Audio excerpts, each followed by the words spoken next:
Creo que una buena forma de entender una cultura es a través de sus jardines. Este es un extraordinario viaje a 80 jardines inspiradores de todo el mundo. Algunos son muy famosos, como el del Taj Mahal o los de la Alhambra. También intento desafiar mi concepto de jardín. Por ese motivo visitaré los jardines que flotan sobre el Amazonas, una extraña fantasía de la selva, además de las residencias privadas de grandes diseñadores y un desierto en flor.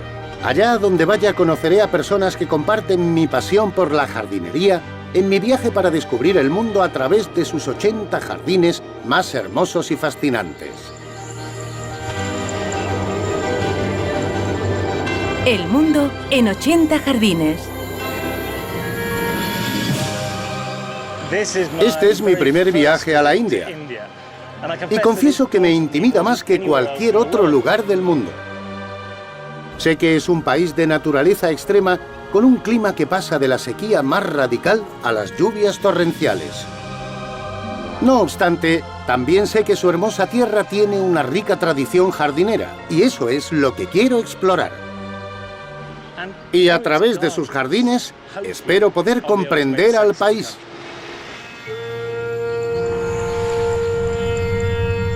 Comenzaré mi viaje en el estado de Rajastán y los jardines del pasado imperial de la India. A continuación viajaré al sur, hasta Kerala, donde hay jardines basados en el comercio del té y las especias. Y finalmente regresaré al norte, a Chandigarh, para visitar un jardín extraordinario creado en secreto en medio de la selva.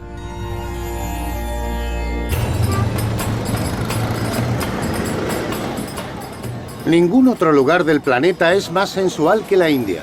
Los colores, los aromas, los sonidos, la comida y la mera carnalidad crean una agitación vibrante imposible de evitar. Esto es excitante, pero también algo sobrecogedor. Y sumergido en este asalto a los sentidos, cuesta saber por dónde empezar. He decidido comenzar por el lugar más famoso y visitado de la India. Pero lo que muchos turistas no saben cuando hacen su peregrinaje es que en realidad se trata de un jardín. Así que empezaré mi viaje al amanecer para visitar uno de los edificios más famosos del planeta.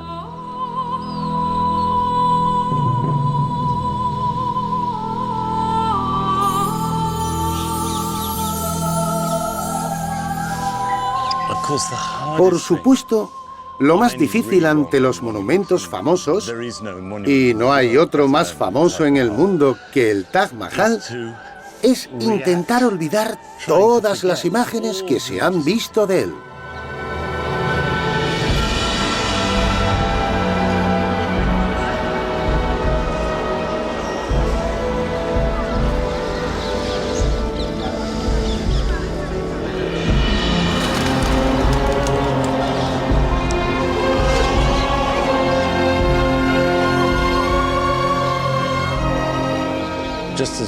Cuando se ve algo de extraordinaria belleza, la reacción es quedarse quieto. Y no hay mucho que decir. Lo único que se puede hacer es sentirlo.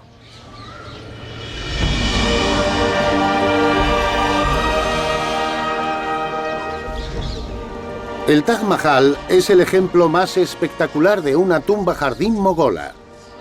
Los jardines y la arquitectura mogoles siempre iban de la mano, y la plantilla básica de los jardines fue tomada de la descripción que el Corán hace del cielo, representado en forma de jardín.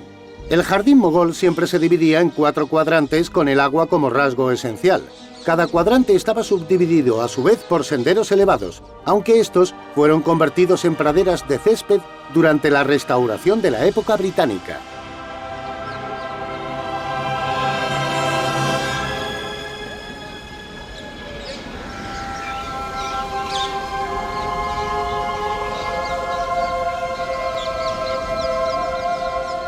En el centro del jardín hay un gran depósito de mármol del que salen 4 amplios canales que reflejan una fantasmagórica imagen de la tumba.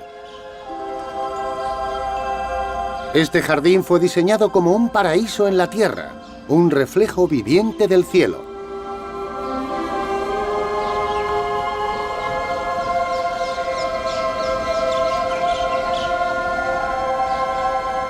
El Taj Mahal es un monumento a una de las grandes historias de amor de todos los tiempos. El emperador mogol Shah Jahan lo construyó como última morada de su adorada esposa, Mumtaz Mahal. Su construcción requirió el trabajo de 20.000 hombres y 22 años. Cada centímetro, cada piedra es un testamento de amor y dolor. El mármol del edificio es cegadoramente blanco.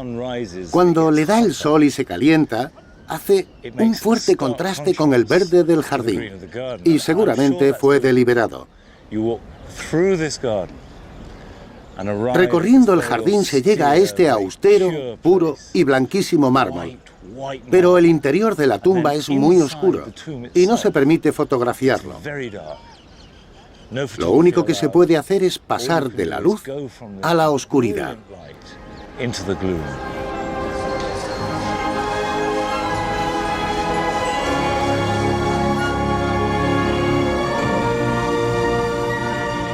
Los famosos jardines ante el edificio principal no son originales, ya que fueron restaurados en el primer cuarto del siglo XX tras siglos de abandono gradual. Pero lo que yace más allá de la tumba es mucho menos conocido y está mucho mejor conservado. Al otro lado del río se ven unas ruinas. Con el paso de los siglos creció el mito de que Shah Jahan había intentado construirse una tumba gemela, pero en mármol negro. El Taj negro, exactamente igual a la de su esposa, pero con diferente color. Pero creo que la verdad es mucho más interesante, porque los trabajos realizados desde los años 90 han demostrado que en realidad no se trata de una tumba, sino de una extensión del jardín del Taj Mahal. Aquí tenemos un estanque enorme que debía estar lleno de agua entrando entre estas filigranas en forma de hojas de loto. Imaginen el agua cayendo y un precioso pabellón alrededor desde donde la gente podía ver el mausoleo y su mármol blanco reflejado en las aguas del río.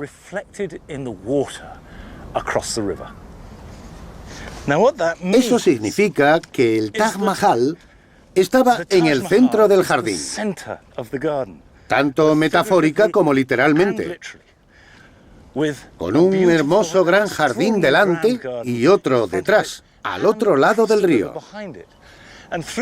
Gracias a los trabajos arqueológicos, han conseguido reconstruir este jardín de un modo más fiel que el delantero y que cualquier otro jardín mogol.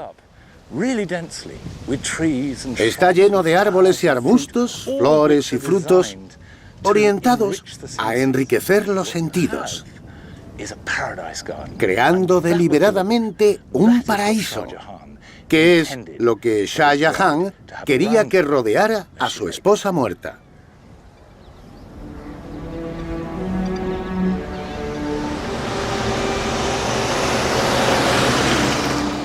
El reinado de Shah Jahan fue largo y glorioso, pero acabó como había comenzado, en tragedia. No en su paradisíaco jardín, sino a unos kilómetros río abajo, en el Fuerte Rojo de Agra. Habiendo creado para la posteridad la belleza suprema del Taj Mahal, fue aquí, en el viejo palacio del Imperio Mogol, la mayoría de cuyos espléndidos edificios se mantienen en pie, donde Shah Jahan terminó su reinado. No en el trono, sino cautivo.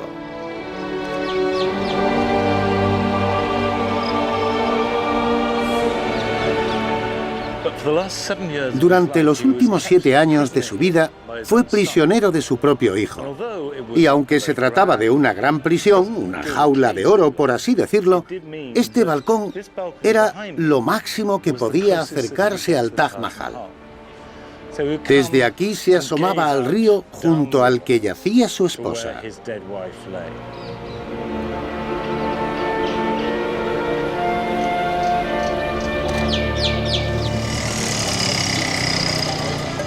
No cabe duda de que el Taj Mahal es el gran icono cultural de la India, y su visita es obligada, pero en realidad es solo una parte de la historia de su jardín. A 1 hora en coche en Sikandra está la tumba de Akbar, que junto con su jardín contiene un elemento que ni siquiera el Taj Mahal puede igualar. Fue construido por el abuelo de Shah Jahan, el emperador Akbar, que gobernó desde 1556 hasta 1605 y es, en muchos sentidos, el precursor del Taj Mahal. Pero lo que convierte este mausoleo en algo realmente extraño para su época es que sigue lleno de animales extraordinarios.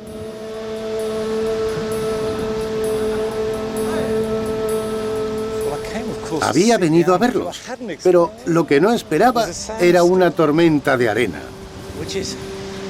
Parece surgida de la nada y ha provocado la estampida de los animales.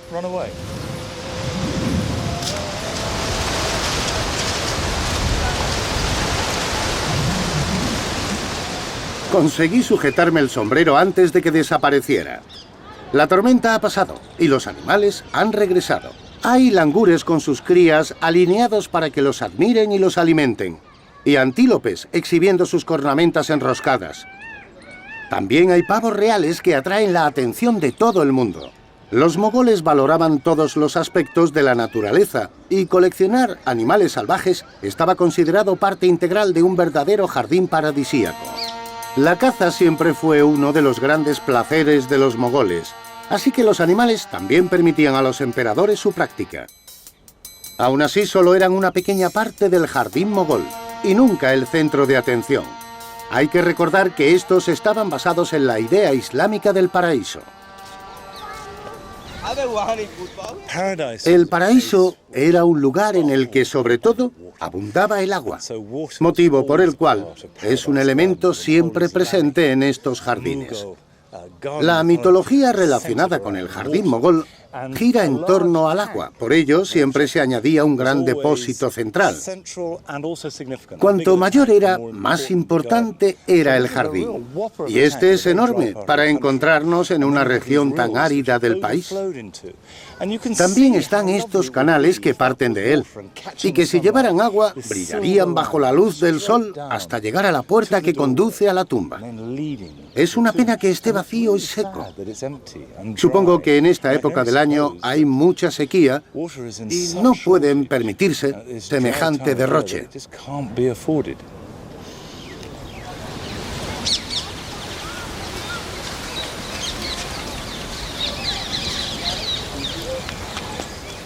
Los senderos se elevan por encima del jardín, con lo que me parecen fijaciones para antorchas para poder ver de noche.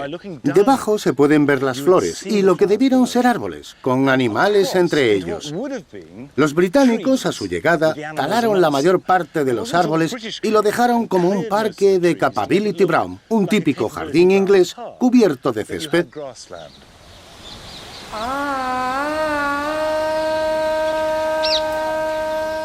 Los mogoles forjaron un imperio invadiendo la India desde Afganistán en 1526. Y durante los 3 siglos posteriores crearon una dinastía extraordinariamente rica. Lo que me resulta sorprendente, tanto del mausoleo de Akbar como del Taj Mahal, es que son tumbas, no palacios.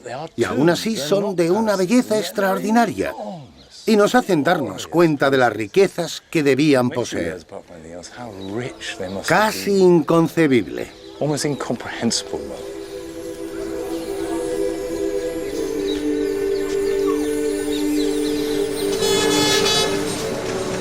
Durante los siglos XVI y XVII, la sociedad mogola alcanzó la cima de su sofisticación artística y cultural.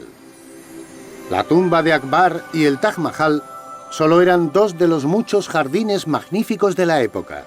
Y aunque la mayoría están en ruinas, todos dan buena prueba de la época dorada del Imperio Mogol.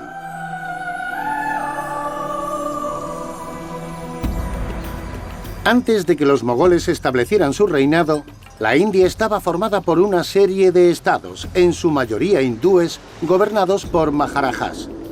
Los mogoles fueron lo bastante inteligentes como para no erradicar la cultura existente, sino que aportaron riqueza, poder y les permitieron conservar su religión. Por ese motivo, los maharajas continuaron construyendo y manteniendo sus palacios y jardines, con la diferencia de que estos no estaban dedicados a Alá, sino al placer. Gracias.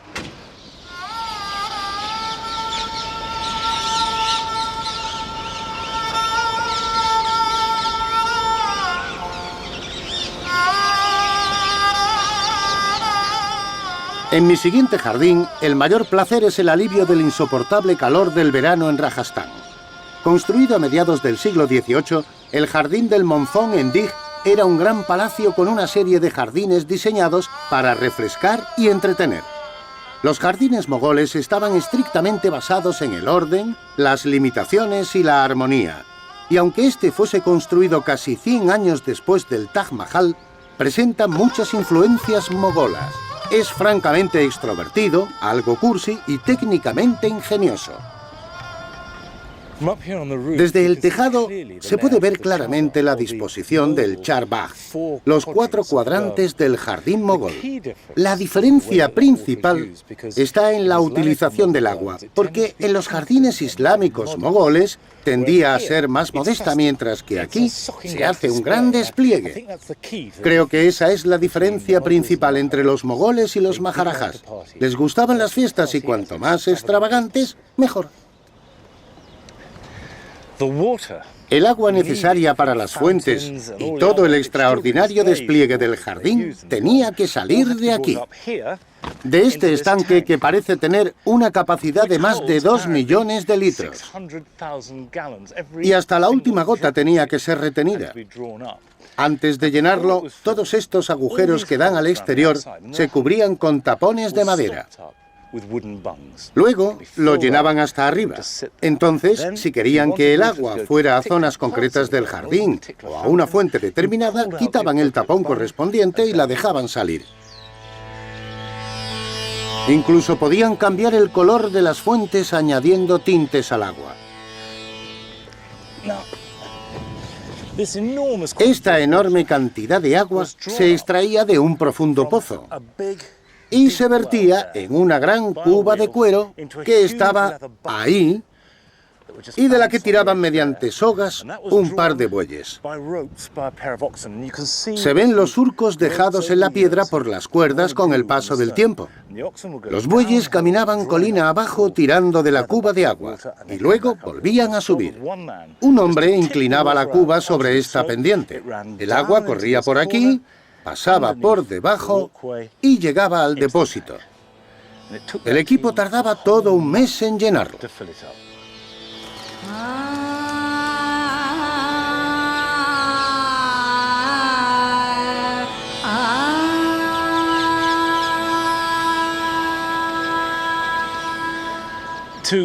Para entender este jardín, hay que imaginarlo como un lugar lleno de agua, en vez de verlo como una especie de líneas monolíticas.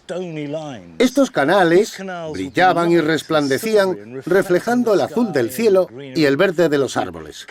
Hay que añadir el color de las fuentes, con sus reflejos de la gente y sus preciosas vestimentas caminando por aquí. Debía ser un lugar de alegría, de diversión y de luz. Y no esta especie de yacimiento semiarqueológico que, aunque resulte fascinante, no le hace justicia.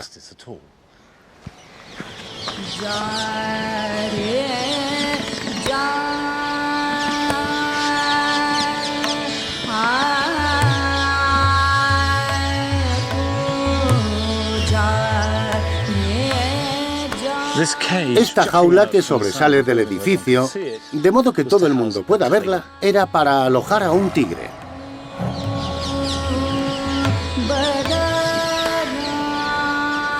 La genialidad de los canales es extraordinaria, ya que culminan de un modo realmente extravagante en este edificio. Este pabellón es la culminación de la extravagancia del Maharaja. Creo que es uno de los edificios más opulentos que jamás he visto en un jardín. Se trata de un pabellón de monzón y se utilizaba para recrear precisamente ese fenómeno. Había un gran canal rodeando la zona central con grandes fuentes. El tejado es un falso techo, ya que en realidad es un depósito de agua que se llenaba a través del tejado superior. Después, el agua caía a través de pequeñas tuberías por el interior, creando una cortina de lluvia.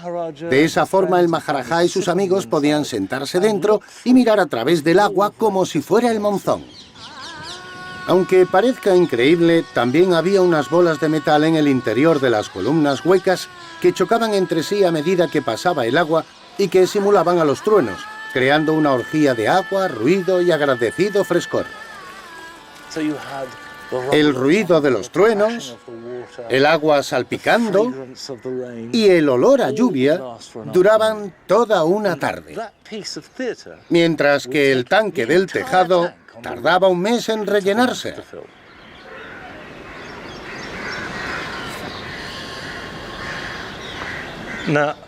Me dirigía a la zona central, pero está ocupada por macacos rhesus, que me han dejado muy claro que ese es su territorio. Y no me quieren ni a mí ni a nadie más cerca. Me han dicho que muerden.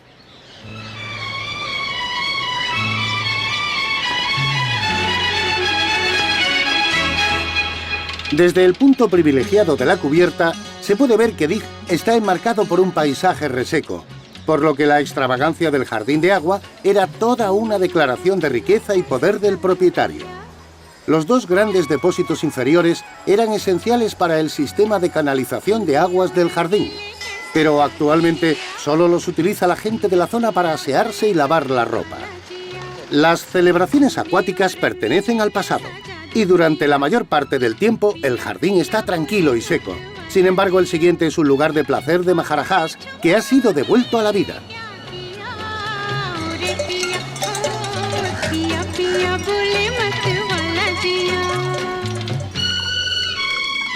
He emprendido un viaje de varias horas al oeste de Dig, hasta Jaipur, la ciudad rosa capital de Rajastán. Sus amplias calles están 4 veces más pobladas que las de Londres y rebosan de vida.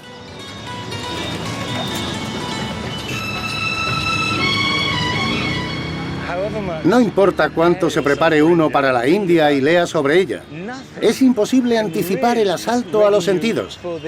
Allá donde se mire, hay algo hermoso. Los colores, los sonidos, los aromas y los sabores son tan intensos que resulta sobrecogedor. Uno se siente totalmente sumergido en este mundo y resulta maravilloso.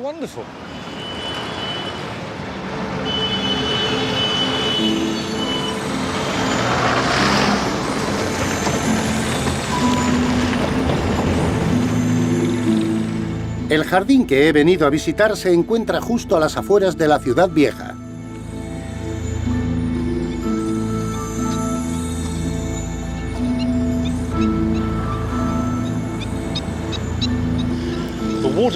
El jardín de agua de Dig es precioso, pero es como un fantasma. Sin agua ni gente, no consigue cobrar vida. Este es muy diferente.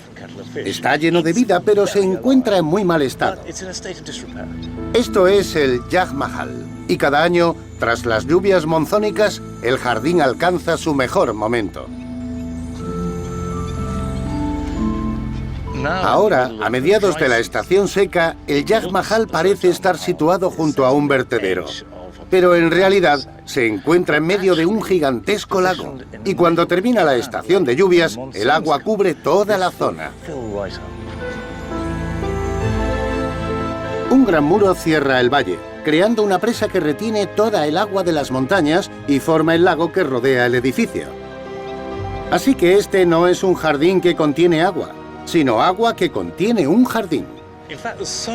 De hecho, tiene tanta agua que en el momento culminante de la crecida se inunda toda la planta inferior. Y las ventanas están escalonadas en diagonal para que los visitantes tengan diferentes puntos de embarque y puedan acceder al edificio. Pero por el momento el acceso está prohibido, ya que el lugar está siendo restaurado. Por suerte, nosotros hemos conseguido un permiso. Puede que desde el exterior el edificio parezca otro maravilloso palacio, pero en realidad se trata de un jardín para el placer. Y cuando se trataba de placer, los Maharajas no se andaban con reparos.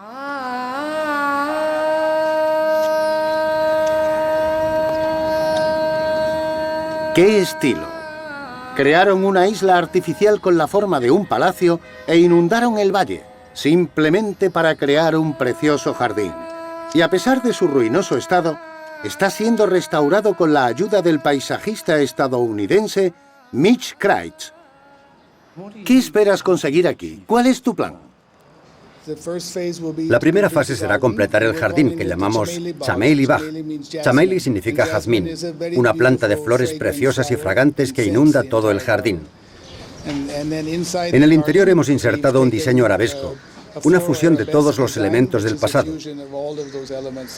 hindúes, musulmanes, mogoles y persas.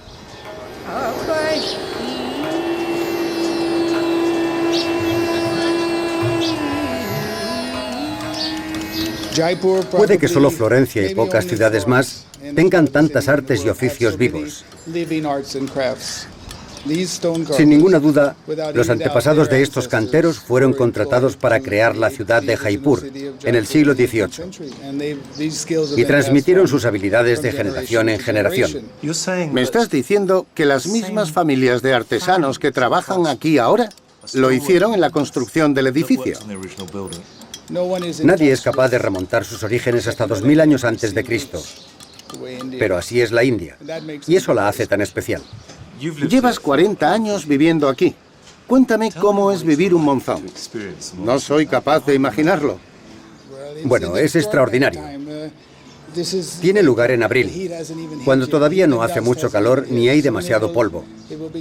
De repente la temperatura empieza a subir hasta los 47, 48, 49 grados y el cielo se vuelve amarillo. El sol se tiñe de color lavanda y el calor y la humedad nos ahogan. Todo el mundo sabe que las lluvias están ahí, pero no cae una sola gota. Uno siente ganas de arañar el cielo para descargar el agua, pero no llueve.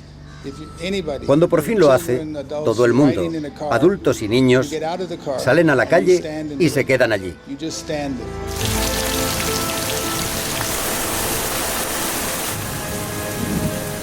Dan gracias a Dios por su llegada. Es un gran alivio.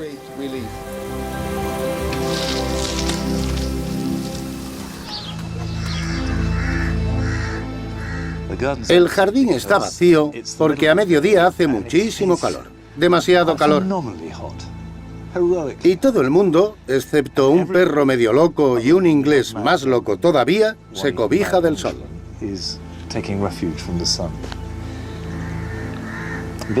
Pero ver el jardín vacío refuerza el hecho de que es uno de los primeros que veo en estado de construcción. Y además, en una de sus primeras etapas. Y eso resulta interesante y emocionante, porque me permite apreciar la continuidad de este lugar, de los materiales procedentes de las mismas canteras, de la artesanía e incluso de los artesanos. Fueron sus antepasados quienes construyeron el edificio original hace 250 años y están relacionados con los constructores del Taj Mahal.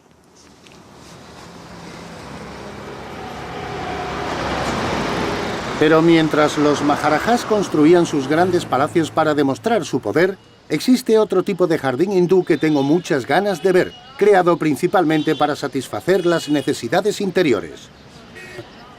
Si no se tiene cuidado, es fácil asumir que una cultura está mejor representada por los jardines de los grandes y poderosos. Pero en Rajastán no todos son palacios de maharajas, y los verdaderos jardines hindúes se encuentran en los templos. Yo voy a visitar uno con su propio jardín privado. Mi guía de las plantas sagradas de este jardín de templo hindú es Saurabh Sinclair. Los zapatos. ¿Zapatos fuera? ¿Es importante? Es para conservar la pureza del espacio. Eso porque no me han visto los pies. Por el momento eso es parte de tu pureza. Dices que esto es un típico jardín hindú. Así es. En realidad es un jardín templo, porque todo lo que hay aquí es adorado y auspicioso. Está el jazmín, el platanero, la higuera sagrada, Que es fundamental. que es esencial. Sus ramas parecen raíces y se cree que es así como conecta los dos mundos, porque está al revés. Mis pies tienen una conexión algo dolorosa con la superficie porque está ardiendo. Deberíamos entrar en el templo. Está muy caliente. En el jardín hace mucho calor. Obviamente, este es el templo en sí. Este es el templo principal. Al doblar la esquina hay un pequeño templo dedicado a Krishna, pero este es el santuario principal del complejo. ¿Qué le estás pidiendo? Le he pedido su bendición y nos la va a dar en forma de agua con albahaca. Así estarás bendecido. ¿Qué tengo que hacer? Un gran trozo de albahaca. Se está cayendo, he dejado mucho hueco. Solo tienes que tocarlo con los labios y pasártelo por la cabeza. Vale, Eso es. bendecido. Voy a enseñarte la planta. Está justo aquí, si te atreves a volver a salir al jardín. Sí, parece una especie de mejorana, ¿verdad? Vaya, es mucho más intensa. La deshojan continuamente para ponerla en el agua bendita y durante los eclipses lunares la añaden a la comida. Utilizan las semillas para dárselas a las viudas para que se mantengan castas. Para aplacar su lujuria. Exacto. El diseño de este pequeño jardín no es importante, esa no es la cuestión. Las plantas se cultivan exclusivamente como materia para las ofrendas aromáticas o por su simbolismo religioso. Este pequeño jardín templo es lo más cercano al concepto hindú puro de un jardín. Pero los mogoles fueron muy sabios cuando decidieron permitir la continuidad del hinduismo, y los lugares como este siguieron existiendo durante siglos. Los maharajas no rechazaron por completo la influencia mogola, sino que la absorbieron y la hicieron propia, permitiendo la coexistencia cultural. Si existe un verdadero jardín típicamente indio, supongo que es este. Y resulta interesante que sea uno de los más humildes y prácticos, en constante uso, mientras que los de los ricos y poderosos acaban desapareciendo.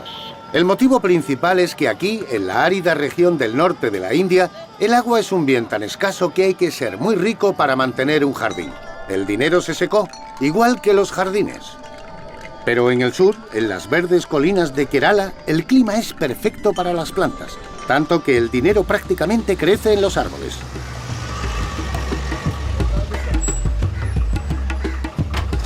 Durante más de 1000 años, los comerciantes han hecho fortunas en el puerto de Cochin.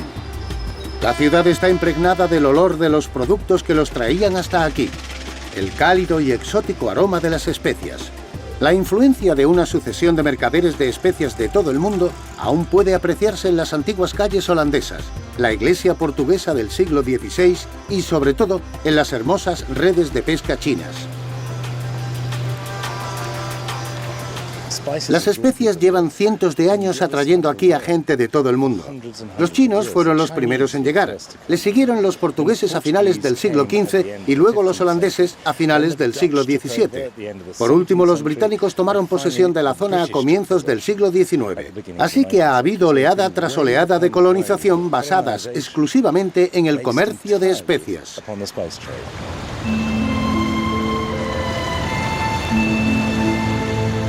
Dada su posición geográfica, la costa sur de la India es una parada natural para el comercio entre Occidente y el lejano Oriente. Pero lo que la hace ideal para el comercio de especias son las perfectas condiciones de cultivo en las verdes colinas del interior.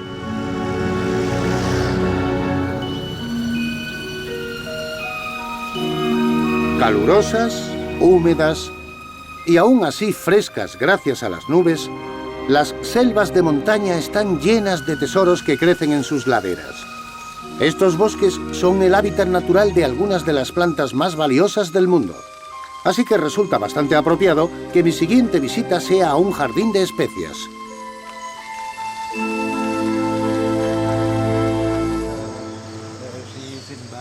En parte granja, en parte permacultivo y en parte jardín botánico, la finca del señor Abraham desafía toda clasificación. Pero hay algo que llama inmediatamente la atención. Está atendida por una mano experta y contiene algunas de las plantas más codiciadas del mundo. La estrella del jardín es una planta nativa de Kerala que se abre paso hasta prácticamente todas las mesas del mundo. Aquí se puede ver la pimienta. Ya veo.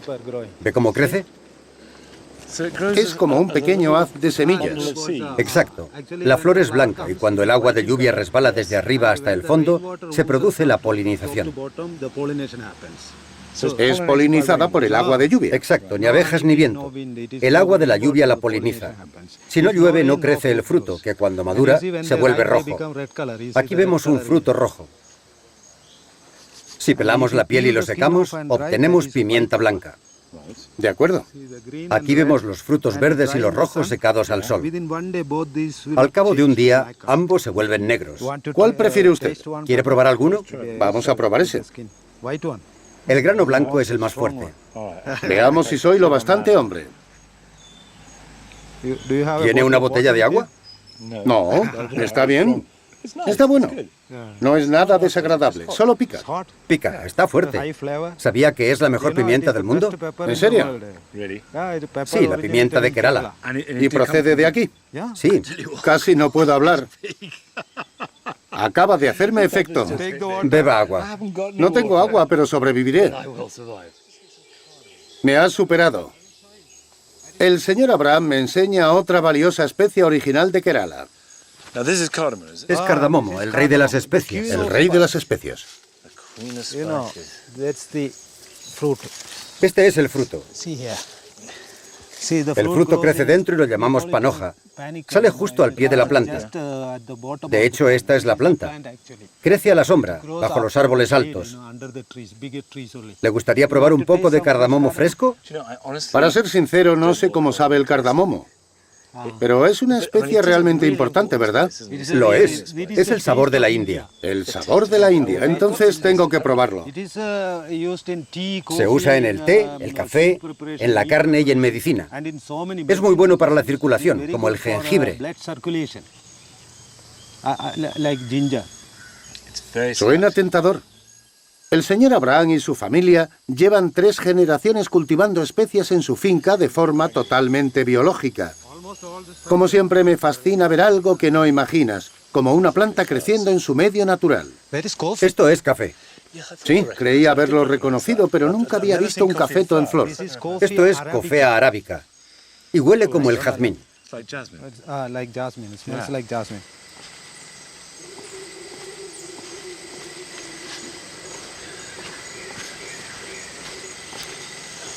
¿Qué es eso del rincón?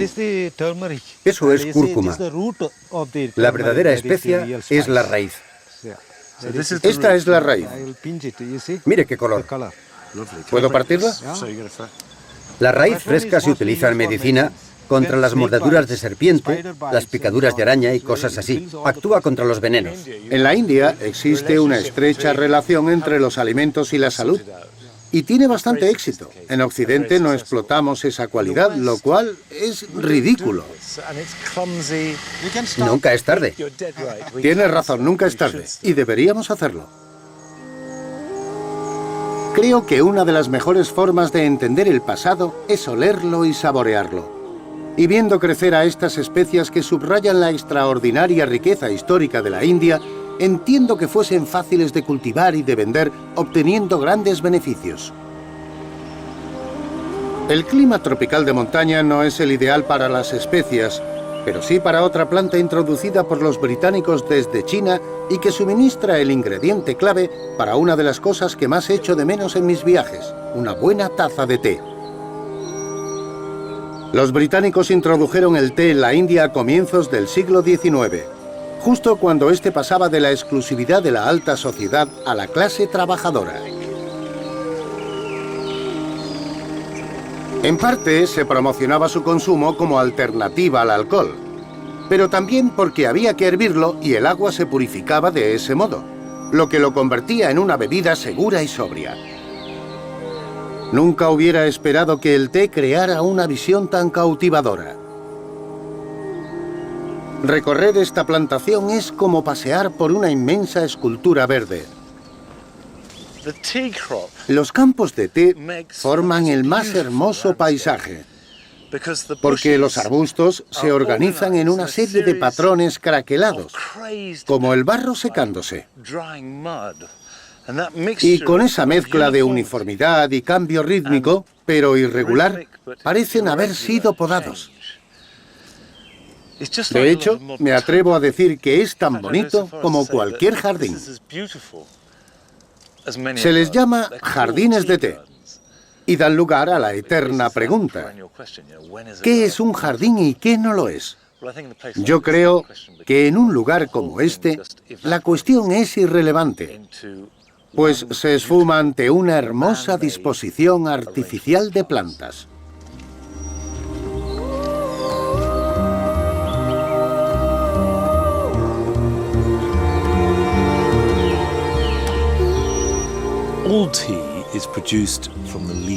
Todo el té se obtiene a partir de las hojas de las camelias. De hecho, la mayor parte del té procede de una especie concreta llamada Camellia sinensis, originaria de China. Estos tiernos brotes son recolectados para producir la famosa bebida.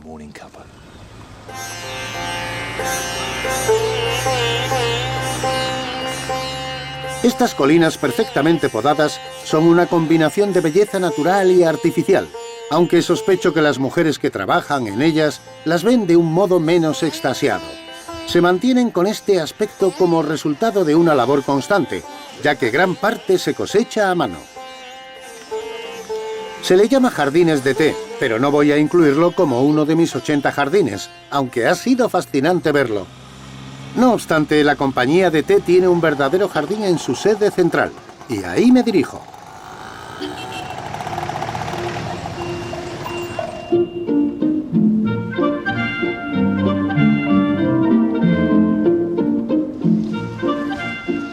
El jardín del ferrocarril está construido alrededor de una estación abandonada, en la ciudad de Munar.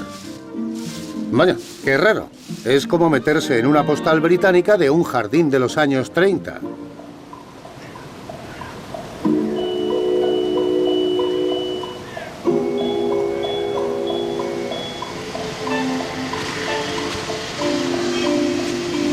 Este lugar es bastante extraño. No sé qué pensar.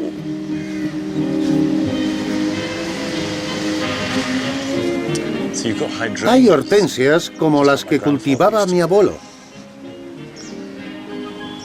bocas de dragón, salvias, astromelias, todos los ingredientes de un jardín inglés, pero no se parece a ninguno de los que he visto en los últimos 30 o 40 años.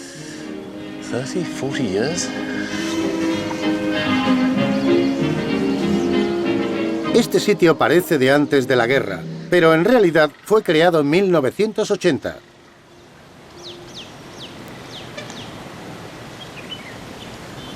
Estas hileras de salvias me recuerdan a mi niñez, a los arriates que se reponían cada año en las puertas de las casas con alisos blancos y geranios.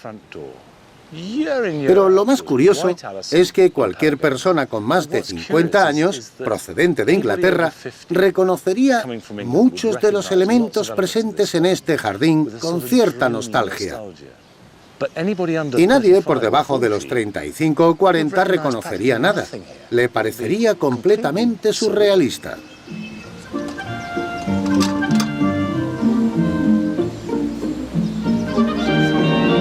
¿Cuándo fue recogido este té? Ayer. ¿De verdad? Sí. Tenemos una muestra anual de flores que organiza la IWCA, la Asociación de Jóvenes Mujeres Cristianas. Y cada año el jardín se llena de tantas flores que hace que uno se sienta muy bien. Es precioso.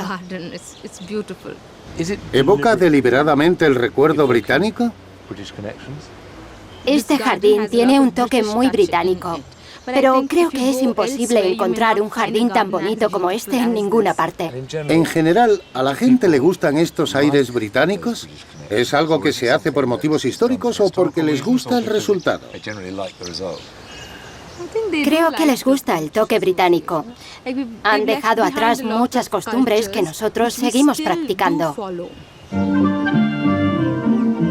Este jardín es una reliquia de la época colonial, aunque de hecho el imperialismo ya era un recuerdo lejano cuando se creó, pero a su modo es absolutamente encantador.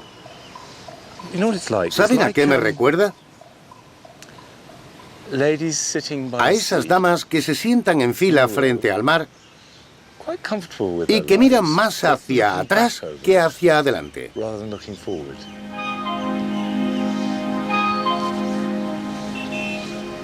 A pesar del aire inglés del jardín, en cuanto salgo de él me encuentro con un recordatorio de que estoy muy lejos de casa.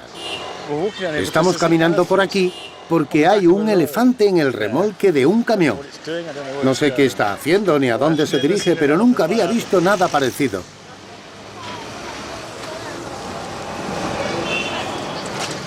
Es un animal precioso. Anoche, un miembro del equipo de producción se despertó al oír un ruido muy fuerte. Y no imaginan lo que era.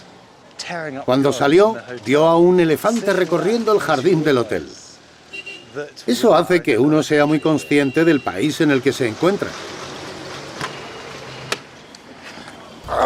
Bien. Esto es algo que jamás pensé que diría. Siga a ese elefante.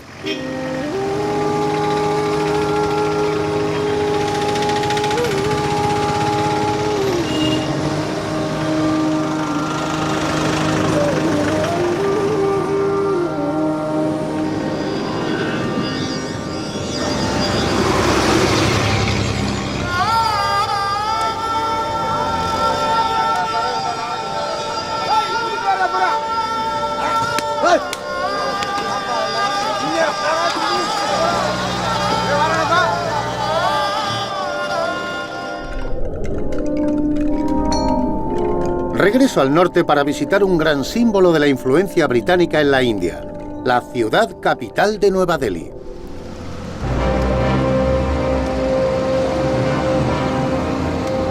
Nueva Delhi fue diseñada por los británicos como una declaración de poder y orden establecida con rotundidad.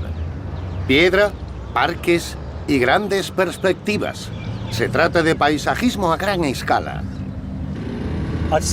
La había visto en imágenes y fotografías, pero en vivo es mucho más impresionante. Tiene una escala mucho mayor de la que había imaginado.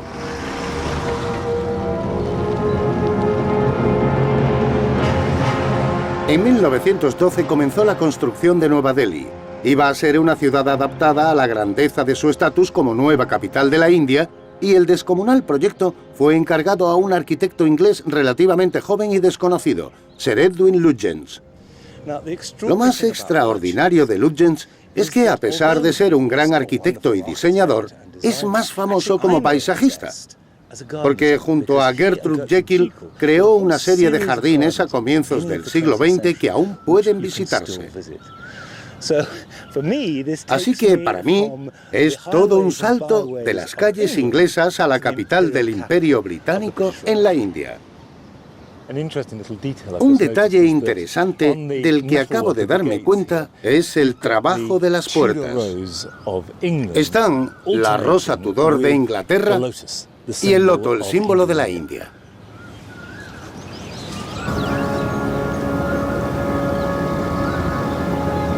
Lutyens era un hombre extraordinario, capaz de trabajar en una gran variedad de campos y que se inspiraba en todo lo que le rodeaba.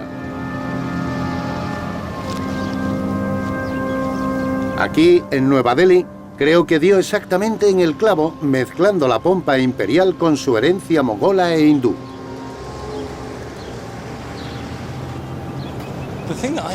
Lo más extraordinario es que Lutyens era capaz de diseñar jardines exquisitos, relativamente pequeños, lámparas, cocinas y además una inmensa ciudad imperial.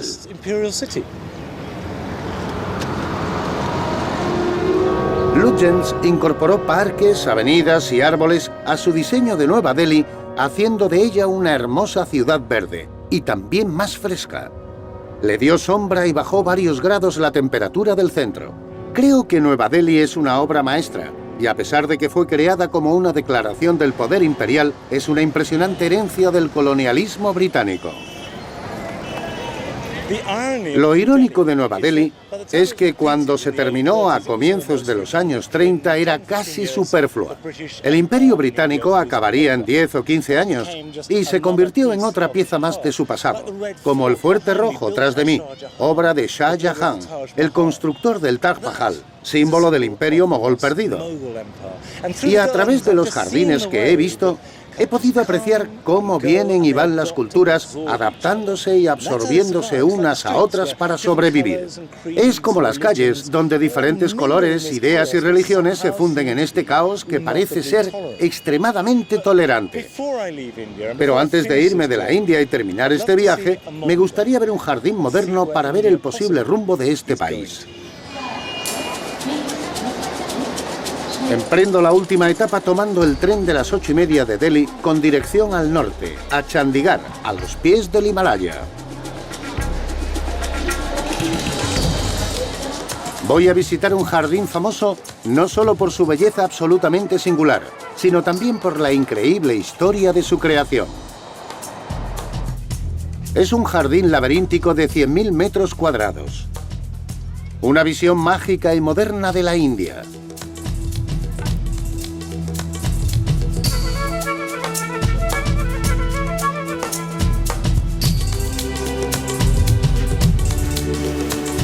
El jardín de rocas de Chandigarh es obra de un solo hombre que empezó a construirlo en los años 50, en un claro de la selva, utilizando piedras y material de desecho sin decírselo a nadie.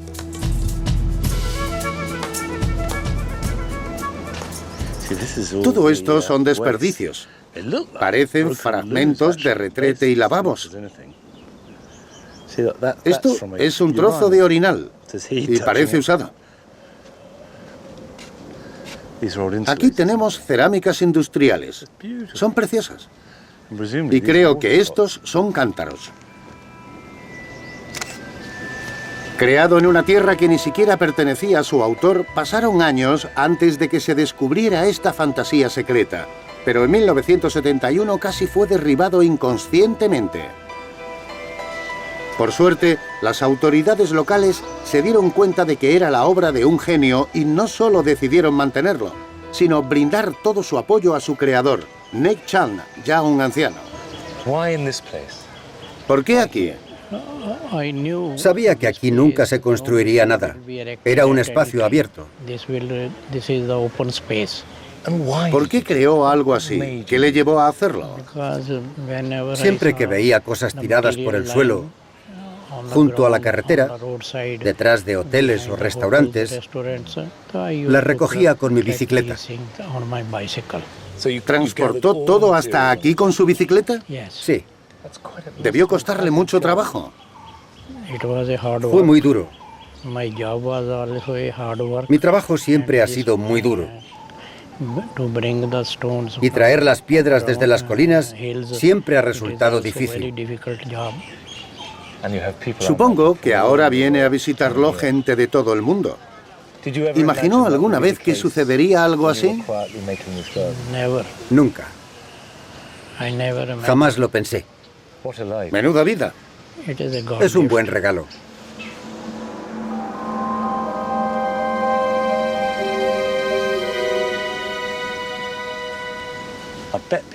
Apuesto a que la gente pensaba, ahí va otra vez ese loco recogiendo basura con su bicicleta, sin saber que en secreto estaba creando esta joya en medio de la selva. Resulta muy romántico. Es la mejor historia sobre jardines de todos los tiempos. Los visitantes entran en un mundo de fantasía privado conectado por estrechos pasadizos y profundas gargantas que serpentean de forma laberíntica. Miren eso. Miren eso. Todo es extraño, todo es precioso. Mire donde mire, hay algo extraordinario que a veces me asalta y desafía todas mis ideas preconcebidas. Eso es lo que hace este jardín. Tras cada esquina hay... Vaya, ¿qué es eso?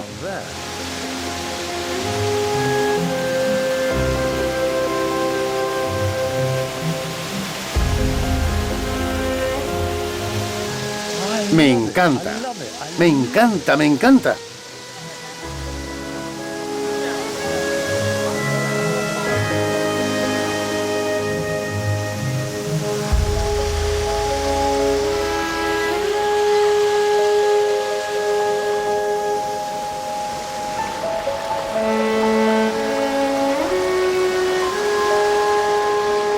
Esto es realmente impresionante. Son trozos de piedra de diferentes tamaños dispuestos de forma irregular. La lógica convencional me dice que deberían estar colocadas de modo uniforme o a un lado. Pero como en el resto del jardín, hay que abrirse camino y prestar atención.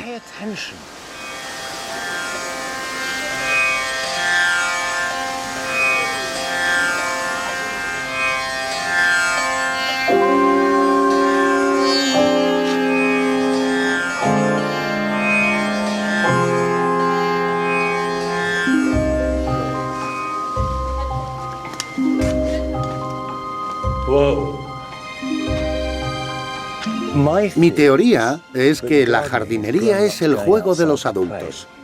Y si uno cuida sus plantas con el mismo espíritu que tenía cuando era niño y salía a jugar en los cálidos días de verano, iba de acampada o jugaba a indios y vaqueros, disfrutará más de las plantas. De ese modo, su jardín será mejor.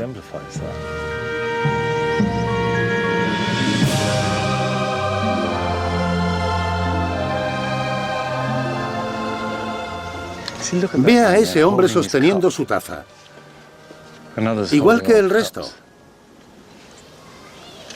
Todo hecho de tazas. Aquí parece reunirse gran parte de la fauna de la India. Tenemos macacos, leopardos o tigres y un viejo elefante huesudo. Es muy divertido. ¿Qué mejor forma de reciclar que la transformación en obras de arte? Debería ser obligatorio hacer algo bonito con nuestra basura.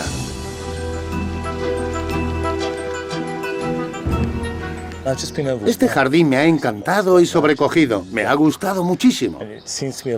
Me parece una perfecta imagen moderna que representa a la India y a la humanidad de un modo precioso. Es uno de los jardines más agradables que he visitado jamás. Y creo que uno de los mejores del mundo. Al comienzo de este viaje dije sentirme algo intimidado.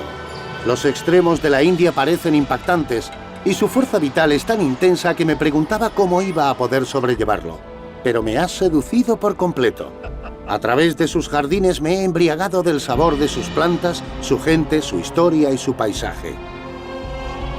Desde los jardines paradisíacos de los emperadores mogoles hasta las parcelas privadas de una jungla domesticada y los encantadores jardines de té, la India es el lugar más vital que he visitado.